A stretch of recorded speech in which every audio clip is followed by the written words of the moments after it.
20 seconds and counting. T-minus 15 seconds. Guidance is internal. 12, 11, 10, 9. Ignition sequence starts. 6, 5, 4, 3, 2, 1, 0. All engine running. Liftoff. We have a liftoff. 32 minutes past the hour. Liftoff on Apollo 11. April 12th, 1961. Yuri Gagarin became the first ever human to be launched into space by the Russians in the Vostok 3Ka-3, triggering the space race. May 25th, 1961. President John F. Kennedy set a goal for the Americans to perform a crewed lunar landing and return to Earth. July 20th, 1969. The Americans sent Neil Armstrong to the moon via Apollo 11, making him the first ever man to do so. But was this all true? From the mid-1970s until this date, several conspiracies and speculations have flooded this topic. We ask, were the US moon landings justified? And did Neil Armstrong ever make it to the moon?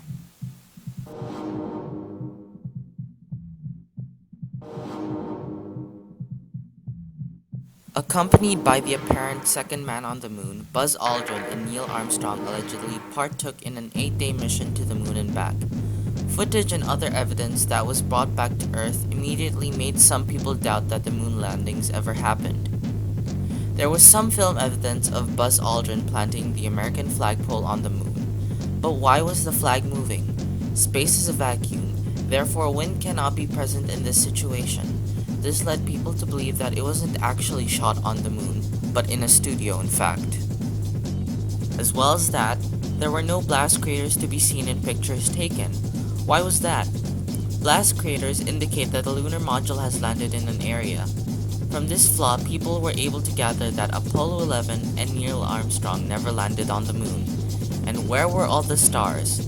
All the hundreds of billions of stars in our galaxy. Not one could even be detected in the pictures.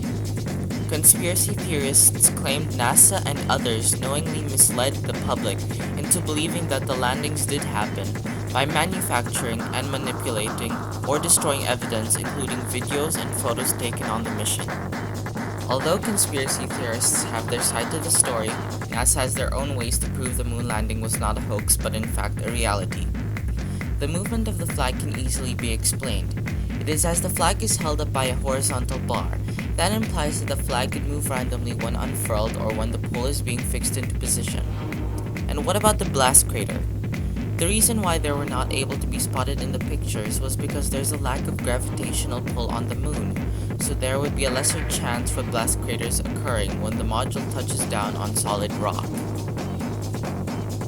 And the stars? Because the Apollo landing took place during a lunar morning with the sun shining brightly, the stars would not be bright enough in this light to be captured in the photographs.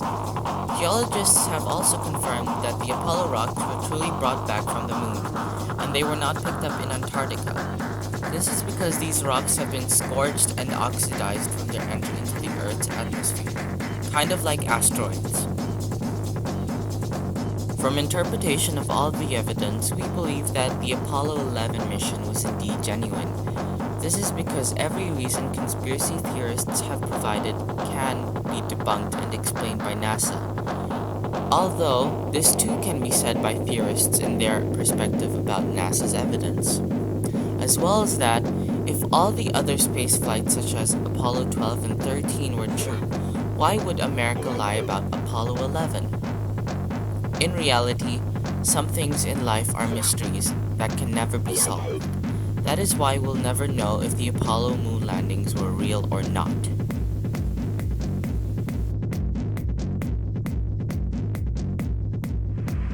It's one small step for man,